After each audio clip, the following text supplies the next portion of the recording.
Hello students, good morning everyone. How are you? I am absolutely fine in front of you and hope to you same at your home.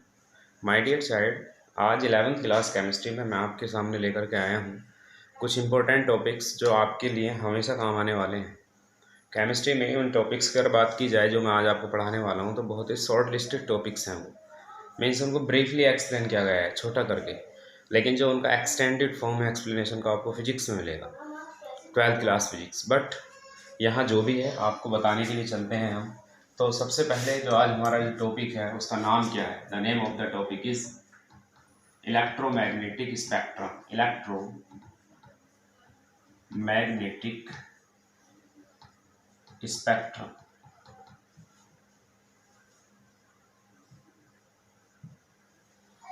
तो my dear child, electromagnetic spectrum हम किसे कहते हैं? तो देखिए, मैं आपको एक बात बता देना चाहता हूँ कि जो हमारे रेडिएशंस हैं, ठीक है जी, किसी भी सोर्स से जब वो रेडिएशंस निकलते हैं, चाहे वो कोई भी सोर्स क्यों ना हो, चाहे वो सन हो, चाहे वो टॉर्च हो, या कोई इलेक्ट्रिक हीटर हो, इलेक्ट्रिक प्रेस हो, या इलेक्ट्रिक बल्ब हो, तो जो रेडिएशंस होते हैं, ठीक है, उन रेडिएशंस से जो है कुछ टाइप के मतलब एक अलग अलग विजिबल रीजन्स आपको ऑब्टेन होते हैं, और उन्हीं विजिबल रीजन्स को हम इलेक्ट्रोमैग्नेटिक स्पेक्ट्रम्स कहते हैं। यानी कि अगर सरल शब्दों में कहा जाए तो जो रेडिएशंस हैं, जो प्रोड्यूसिंग रेडिएशंस हैं, उन्हें ही हम इलेक्ट्रोमैग्नेटिक स्पेक्ट्रम्स कहते हैं। अंडरस्टैंड? तो अब इलेक्ट्रोमैग्नेटिक स्पेक्ट्रम आपके सामने यहाँ पर लिखे हुए हैं, या आप इसको किस तरह से डिफाइन आप कर सकते हो। तो इलेक्ट्रोमैग्नेटिक स्पेक्ट्रम कैसे डिफाइन किए जा सकते हैं? So electromagnetic spectrums may be defined as the increasing order, the or you can say when the radiations are arranged in the increasing order of their wavelength or in the decreasing order of their frequencies. The obtaining whole system, or you can say the obtaining whole radiations, are known as electromagnetic spectrum. I am repeating my definition again. Electromagnetic spectrums may be defined as when the radiations are arranged in the increasing order of their wavelengths or in the decreasing order of their frequencies. The obtaining whole spectrum, obtaining whole radiations are known as electromagnetic spectrum. ठीक है, इनको हम किस तरह से, किन किन नामों से आप इनको जानते हैं? तो जो आप इनका वेवलेंथ का जो इंक्रीजिंग ऑर्डर है, हम पहले उसको लिख लेते हैं। तो वेवलेंथ का जो इंक्रीजिंग ऑर्डर है वो ये है, कॉस्मिक रेज, ठीक है, और वेवलेंथ ज़्यादा है कॉस्मिक रेज से गामा रेज की, गामा रेज से ज़्यादा वेवलेंथ है एक्स रेज की, और एक्स रेज से ज़्यादा जो वेवलेंथ है वो है अल्ट्रा वायलेट रेज की,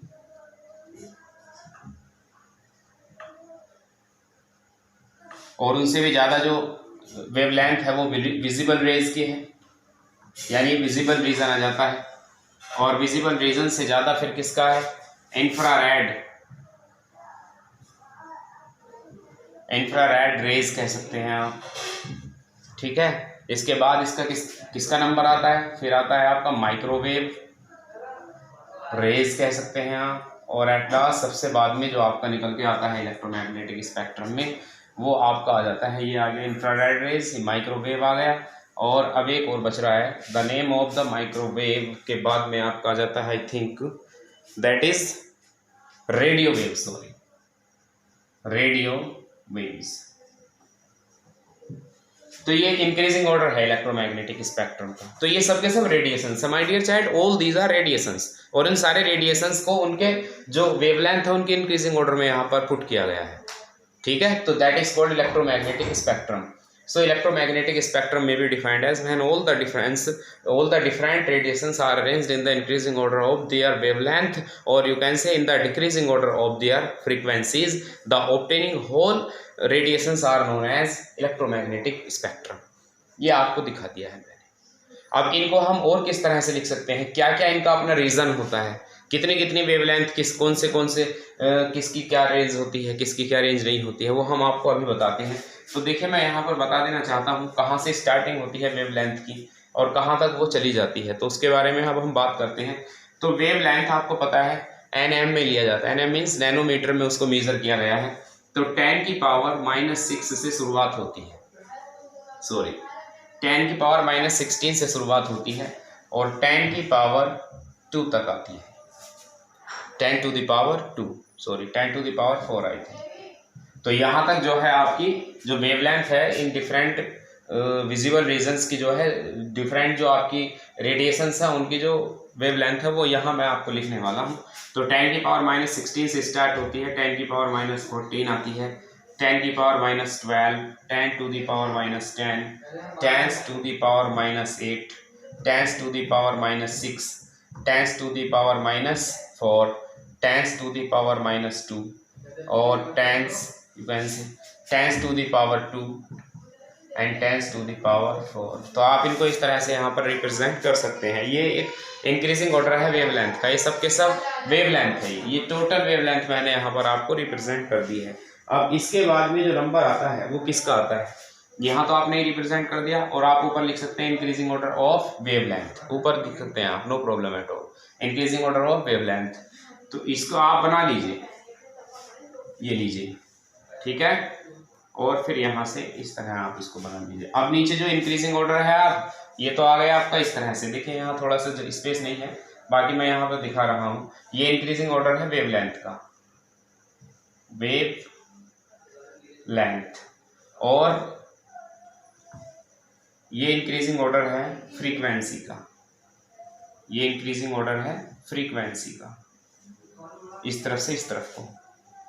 कहाँ से शुरू होगा, हम बात करते हैं 10⁻24 से स्टार्ट होता है, 10⁻24, इसके बाद 10⁻22, 10⁻20, 10⁻18, 10⁻16, 10⁻14, 10⁻12, 10⁻10, 10⁻8, 10⁻6, एट लास्ट 10⁻4। माय डियर, ये फ्रीक्वेंसी है। यू नो फ्रीक्वेंसी कहाँ में ली जाती है, हर्ट्ज में ली जाती है, और वेवलेंथ आपकी जो ये ली गई है वो कहाँ में ली गई है, नैनोमीटर में यहाँ पर मेजर की गई है।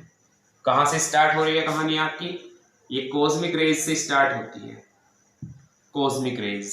कॉस्मिक के बाद आपकी आ जाती है गामा रेज, गामा रेज के बाद X rays, understand, X rays के बाद अल्ट्रावायलेट, और 10⁻⁻6 से लेकर के और 10⁻⁻4 जो आपका ये एरिया है, या जो 10 की पावर ये थोड़ा सा यहाँ है, ये एक्स रेज, ये अल्ट्रावायलेट है, और 10⁻6 का जो इतना रीजन है, दिस वन, ये विजिबल है, ये विजिबल रीजन है, ठीक है, विजिबल रीजन आ गया यहाँ पर। विजिबल रीजन के बाद आपका है फिर इंफ्रारेड रेज, ठीक, इंफ्रारेड के बाद microwave,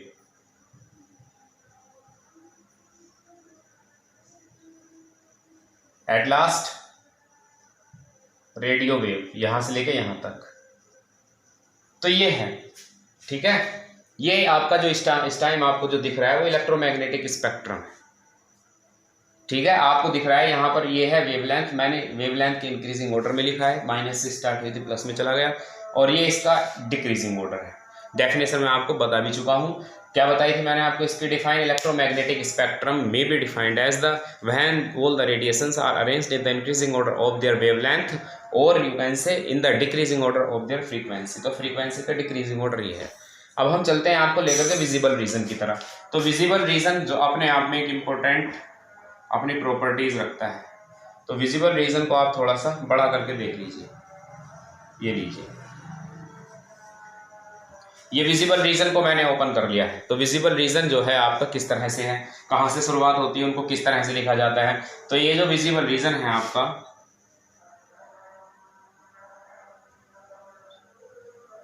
that is represented by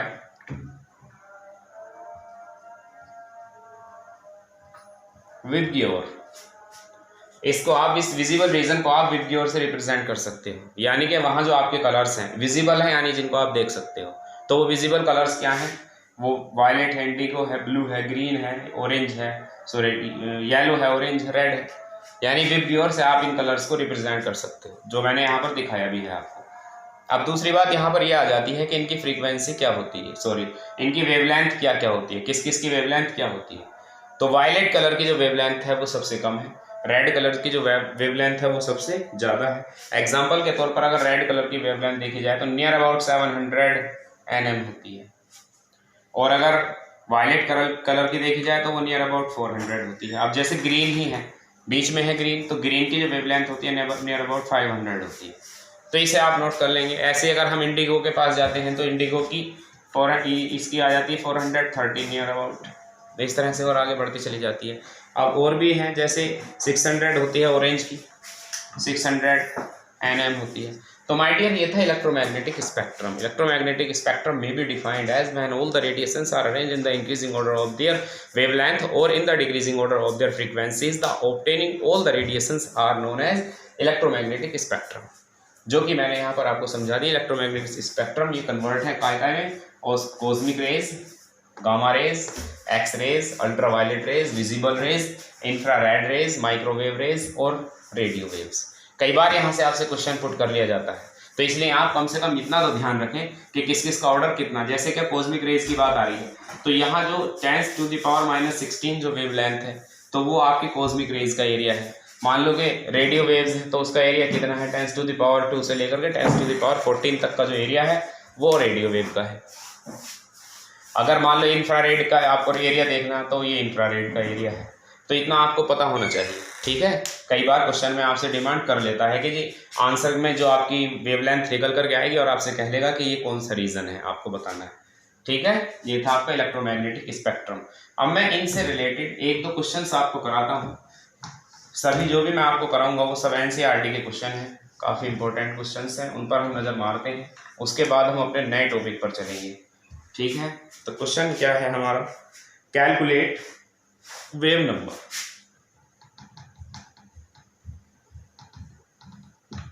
ए कह दिया है कैलकुलेट वेव नंबर, और दूसरे नंबर पर आपसे कहा गया है B, frequency of yellow radiation.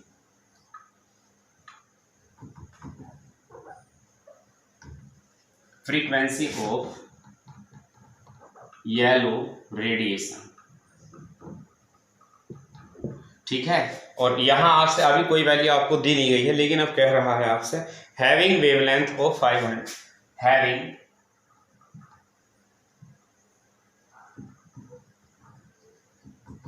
Wavelength of 5800 angstrom. बस ये क्वेश्चन आपको करना है। तो आप यहाँ पर इसकी समरी को बना लीजिए, सबसे पहले समराइज कर लीजिए। Calculate wave number, wave number का ऐसे रिप्रेजेंट किया जाता है, याद है आपको, न्यू बार से रिप्रेजेंट करना है, क्वेश्चन मार्क। फ्रीक्वेंसी का ऐसे रिप्रेजेंट की जाती है, ओनली न्यू से रिप्रेजेंट की जाती है। Radiation, yellow radiation having wavelength lambda आपको दिया गया है 5800 एंगस्ट्रॉम। तो एंगस्ट्रॉम है, आप चाहो तो इसे चेंज कर सकते हो, मीटर में कर लीजिए, ठीक है। तो मीटर में कैसे करेंगे, 5800 इंटू 10⁻⁻10 मीटर, ये हो गया। मल्टीप्लाई 10⁻⁻10 से होते हैं एंगस्ट्रॉम को मीटर में चेंज करने के लिए। ये आपको मैंने पढ़ाया है फैक्ट चैप्टर फर्स्ट में। वी नो दैट, क्या क्या जानते हैं आप, nu bar is equal to always reciprocal to wavelength. Nu bar क्या है, wave numbers always reciprocal to the wavelength. ये आपको मैं पढ़ा चुका हूं। तो वेव नंबर आपको कैलकुलेट करना है, तो 1 अपॉन क्या है वैल्यू, इसकी वैल्यू है आपके पास 5800 इंटू 10⁻⁻10। आप जब इसे सॉल्व करोगे, आप सॉल्व करने के लिए क्या करने वाले हो, आप चाहो तो इसको भी आप 4 पावर दे दीजिए, 10 के आगे आप 40 लगा दीजिए, अपॉन 5800 इंटू 10⁻, अब कितनी बची है, -6 बची, क्योंकि 4 तो आपने ऊपर दे दी भाई, 4 पावर्स तो ये रही, आप 20 से 20 कट कर दीजिए, ठीक है। और जब आप इसमें टेबल आप अपनी पढ़ोगे तो 58 1 सा 58, अब आपके पास कितने बच गए, 42 बच गए, 420 हो गया। तो 58 की टेबल जब आप उसके अंदर फिर से पढ़ेंगे तो नियर अबाउट 7 टाइम में जाएगा, इंटू 10⁻+ के 6। और अगर आपको अच्छा नहीं लग रहा तो 1.7 इंटू 10⁻7, ये आ गया न्यू बार, इतने भी ये आ गया वेव नंबर। अब आपको एक और आंसर यहाँ पर निकालना है, वो क्या है, आपको यहाँ फ्रीक्वेंसी कैलकुलेट करनी है। तो फ्रीक्वेंसी के लिए आप क्या फॉर्मूला लगाओगे बताइए। फ्रीक्वेंसी इज इक्वल टू होता है सी अपॉन लैम्डा। एक फॉर्मूला ये भी है, ये भी मैंने आपको कल पढ़ाया था, relationship between velocity, wavelength and frequency. तो फ्रीक्वेंसी से आप यहाँ से अपना वैल्यू पुट कीजिए, न्यू इज इक्वल टू, बताइए क्या है वैल्यू यहाँ पर, सी क्या है, speed of light, that is equal to 3 × 10⁸, ये हमेशा होती है, याद रखना। और लैम्डा की वैल्यू क्या है आपके पास, 5800 × 10⁻⁻10। अब आप इसको सॉल्व कर लीजिए अपने according. Nu is equal to 3 × 10⁸ और प्लस 10, ये क्योंकि माइनस की पावर उधर जा करके प्लस में हो जाएंगी, 5800। न्यू इज इक्वल टू, इस कंडीशन में आप क्या कर सकते हैं, ये हो गई 18, तो आप यहाँ 3 के साथ में आप 4 पावर्स आप यूज कर सकते हैं, 5800 और इंटू 10⁻18 में से आपके 4 के कितने बचे, 14। आप 20 से 20 कट कर दीजिए, 58 से आप 300 को डिवाइड कर दीजिए, जो भी आएगा वही आपका आंसर होगा। ठीक है, एक तो ये तरीका है, बहुत आसान क्वेश्चन आपको मिल जाएंगे, लेकिन बात है आपके समझने की। बात भले ही छोटी है, देयर इज नो मैटर कि बात छोटी है या बड़ी है, बट मैटर ये डिपेंड करता है कि आप उसे एब्जॉर्ब कर रहे हो या नहीं कर रहे हो, बस ये बात है, और कोई प्रॉब्लम नहीं है। आपको हर चीज़ को एब्जॉर्ब करना है, चाहे बात छोटी हो या बड़ी हो। अभी से आप अपने एग्जामिनेशन की तैयारी कीजिए, किसी बड़े एग्जाम की, उसके रिगार्डिंग आपकी सारी तैयारियाँ, आपकी पढ़ाई उसी लेवल की होगी, आप बिल्कुल टेंशन ना लें। लेकिन प्रॉब्लम यह है, आप पढ़ें, आप वीडियो देखें, आप अपनी प्रॉब्लम्स को पूछें, अपने टीचर से बात करें कि कहाँ क्या प्रॉब्लम चल रही है, अंडरस्टैंड। अब मैं आपको एक और क्वेश्चन यहाँ पर लेकर के चलता हूँ। देखिए, रेडियो स्टेशंस होते हैं तो उनमें भी यही इलेक्ट्रोमैग्नेटिक स्पेक्ट्रम ही वर्क करते हैं। तो यहाँ इन्होंने दिखाया है, एक है विविध भारती रेडियो स्टेशन है, तो वो अपनी फ्रीक्वेंसी के बारे में बताना चाहते हैं, तो हम जरा उनकी भी बात सुन लेते हैं। तो लेट्स गो। क्वेश्चन है, the Vividh Bharati station of all India radio. Question है, the Vividh Bharati station of all India radio Delhi broadcast, यानी वो प्रोग्राम को चला रहा है, ब्रॉडकास्ट ए फ्रीक्वेंसी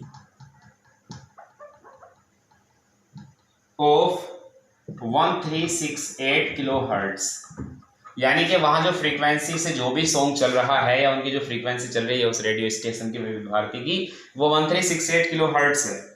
और यहां से कहा गया है आपसे, कैलकुलेट दी वेवलेंथ, लैम्डा आप जानते हैं, calculate the wavelength of the electromagnetic radiations of the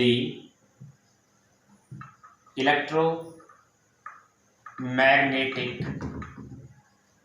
radiations. और फिर आपसे कहा गया है, एमिटेड बाय द ट्रांसमीटर। तो ट्रांसमीटर क्या होता है, ट्रांसमीटर वो है जो रेडिएशंस को एमिट करता है, इलेक्ट्रोमैग्नेटिक रेडिएशंस को एमिट करता है ट्रांसमीटर। इसी से रेडियो वगैरह पे जो है सारे नेटवर्क आपके आते हैं होंगे, इलेक्ट्रोमैग्नेटिक स्पेक्ट्रम्स इसी से एब्जॉर्ब किए जाते होंगे ट्रांसमीटर से, क्योंकि वो रेडिएशंस को जो है एमिट करता है। रेडिएशंस निकलते हैं, एमिट का मतलब निकलने से है। फिर विच पार्ट, क्वेश्चन यहाँ फुल स्टॉप है, और फिर कहा है यहाँ पर, which part of electromagnetic spectrum, which part of electromagnetic spectrum does it belong to, यानी किस इलेक्ट्रोमैग्नेटिक स्पेक्ट्रम से ये जो है बिलोंग करता है। ठीक है, यानी जो भी आप वेवलेंथ कैलकुलेट करोगे, भाई अभी आपको मैंने थोड़ी देर पहले इलेक्ट्रोमैग्नेटिक स्पेक्ट्रम पढ़ाया, तो आप वहां पर कैसे बता पाओगे इलेक्ट्रोमैग्नेटिक स्पेक्ट्रम जब तक आपके पास में वेवलेंथ ना आ जाए। तो यहाँ तो खुद कैलकुलेट करना है आपको, भले ही क्वेश्चन बड़ा है, क्वेश्चन में कुछ है थोड़ी, बस एक वैल्यू दे रखी है, ओनली वन वैल्यू है, ब्रॉडकास्ट फ्रीक्वेंसी 1368 किलोहर्ट्ज। तो फ्रीक्वेंसी क्या है, न्यू, 1368 हर्ट्ज है। ये लीजिए, आप इसको चेंज कर लिए 1368 into 10 to the power 3 kilo hertz था ये, और अब ये हर्ट्ज रह गया, किलो हर्ट्ज को मैंने चेंज कर लिया। ठीक है, ये आ गया न्यू। अब आपसे कहा कैलकुलेट द वेवलेंथ, जो कि लैम्डा होता है। अब आपको सी का भी वैल्यू बताया, सी क्या होता है 3 into 10 to the power 8 metre per second. ये क्या है, स्पीड ऑफ लाइट। तो आप क्या जानते हैं, वी नो दैट, क्या जानते हैं आप, nu is equal to C upon lambda होता है। ठीक है, लैम्डा को आप बाहर ले लीजिए, that is C upon nu. तो lambda is equal to C की value 3 into 10 to the power 8 है, और न्यू की वैल्यू आपको दे रखी है 1368 इंटू 10 टू द पावर 3। ये लीजिए, अब इस कंडीशन में आप क्या करेंगे, इसको जब आप सॉल्व करोगे तो lambda is equal to 3 into 10 to the power 8 है आपका, और नीचे से माइनस की 3 जाएंगे तो कितनी बचेंगी, ये बचेंगी 5, और आपका है नीचे 1368। इस कंडीशन में लैम्डा इज इक्वल टू, आप फिर क्या करने वाले हो बताइए, आप और पावर कर लीजिए थोड़ी, और 3 पावर कम कर लीजिए इसकी, तो 3000 हो गया, 3 पावर कम कर ली तो बची 2, और ये आ गया 1368। तो 1368 से जब आप इससे डिवाइड करोगे 1368 से इसको, तो ये 2 टाइम जाएगा भाई, 13 2 26 होते हैं। ठीक है, अब 2 पॉइंट मान लीजिए थोड़ा सा के 2.4 इंटू 10 टू दी पावर 2 आ गया, या लैम्डा इज इक्वल टू 242 ऐसे, क्योंकि ये 10 की पावर आप इसमें मिला दी तो ये 40 आ गया। तो ये लैम्डा यानी ये वेवलेंथ आ गई, वेवलेंथ। ठीक है, मीटर में मान लीजिए। तो जब ये अब आपकी यहाँ एनएम में आएगी, नैनोमीटर में, तो जो आपकी आई है तो ये 240 है। 240 की नियर अबाउट किस में बताया गया था, 10 की पावर 2 से लेकर के 10 की पावर 4। देखिए आप इलेक्ट्रोमैग्नेटिक स्पेक्ट्रम में सबसे लास्ट में था, सबसे लास्ट में 10 की पावर 2 से लेकर के 10 की पावर 4 में कौन सी रेज थी, कौन सा इलेक्ट्रोमैग्नेटिक स्पेक्ट्रम था, वो था आपका रेडियो वेव।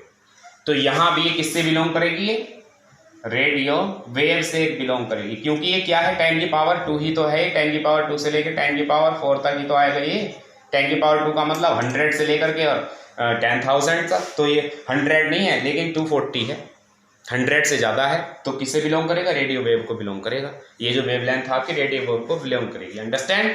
तो इस तरह के क्वेश्चंस हैं। अब ये पूरी की पूरी एक्सरसाइज मैं कल आपको दे दूंगा, आप इसे सोल्व करें। और देखिए मुझे ऐसा लगा कि कल जो है हमारे कुछ स्टूडेंट्स ने आई थिंक कुछ अच्छा वर्क करने की कोशिश नहीं की है, ऐसा मुझे लगा, क्योंकि आई थिंक जहाँ तक मैं देख पा रहा हूँ 11th क्लास में मैंने एक्सरसाइज का फोटो ड्रॉ करके दिया था, बट उसका सोल्यूशन नहीं आ पाया।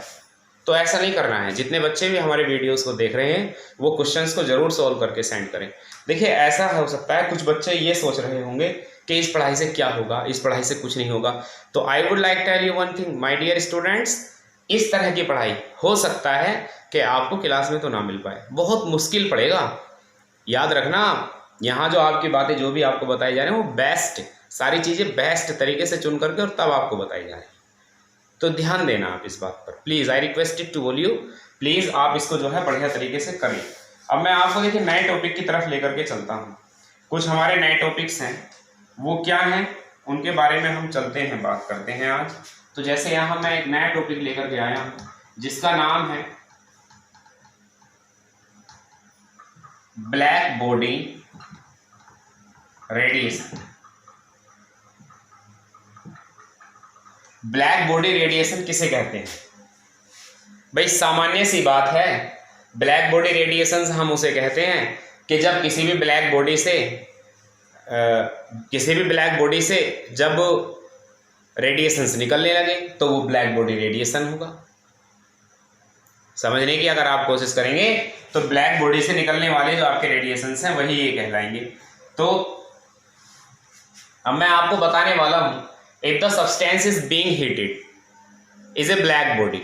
ध्यान से समझें, if the substance is being heated यानी किसी सब्सटेंस को हीट किया जाता है, इज ए ब्लैक बॉडी, और वो ब्लैक बॉडी है। और फिर आगे लिखा है कोमा लगा करके, the perfect absorber and perfect radiator of energy, यानी कि वो एक परफेक्ट रेडिएटर है एनर्जी का और परफेक्ट एब्जॉर्बर है। ठीक है, और फिर दूसरी बात यहां से आपसे कहा गया है कि परफेक्ट रेडिएटर है, इसके साथ साथ परफेक्ट जो है आपका वो, तो डेफिनेशन है the substance heating being black body and perfect radiator which can emit and absorb the frequency. The radiation emitted is called black body radiation. तो मैं आपको यहाँ से बताने वाला हूँ इसकी डेफिनेशन एक बार फिर से. If the substance is being heated, black body, the perfect absorber and the perfect radiator means that radiations can emits from the body, यानी कि उस बॉडी से radiations emits हो सकते हैं. ठीक है, तो फिर आपको हमारा आगे रखेंगे the emitted radiations are is called black body radiation. या सामान्य सी बात आप कह सकते हैं कि जब किसी भी ब्लैक बॉडी से जब रेडिएशंस एमिट्स होते हैं तो उसे आप ब्लैक बॉडी रेडिएशन कह सकते हो. If the substance is being heated is black body, the emitted radiations are called black body radiation. But एक यहाँ पर एक लिमिट है. लिमिट क्या है? द substance should be, यानी कि the substance should be a perfect radiator as well as perfect absorber, means the radiations can be emitted. ठीक है, याद रखना. तो यह black body radiation. Black body radiation may be defined as if the substance is being heated is a black body and can emitted the radiations. The radiations are called black body radiations. एक तो ये चीज हो गई आपकी. अब एक बात मैं आपको यहाँ पर बताने वाला हूँ और वो क्या है? वो है फोटो इलेक्ट्रिक इफेक्ट. तो my dear child, photo electric effect किसे कहेंगे? फोटो इलेक्ट्रिक इफेक्ट जो है एक स्पेशल टाइप का इफेक्ट है. मतलब कि कोई भी जो मेटल होती है, ये लीजिए, किसी भी मेटल के ऊपर जब एक गुड फ्रीक्वेंसी का, यानी एक बहुत बेटर फ्रीक्वेंसी की जो सनलाइट है, जब इसके ऊपर यहाँ पर एमिट मीन्स इसके ऊपर जब डाली जाती है तो यहाँ से जो है इलेक्ट्रॉन्स जो है इजेक्ट होना स्टार्ट हो जाते हैं. The electrons started to be ejected from this body, from this metal surface. That is called photo electric effect. Understand?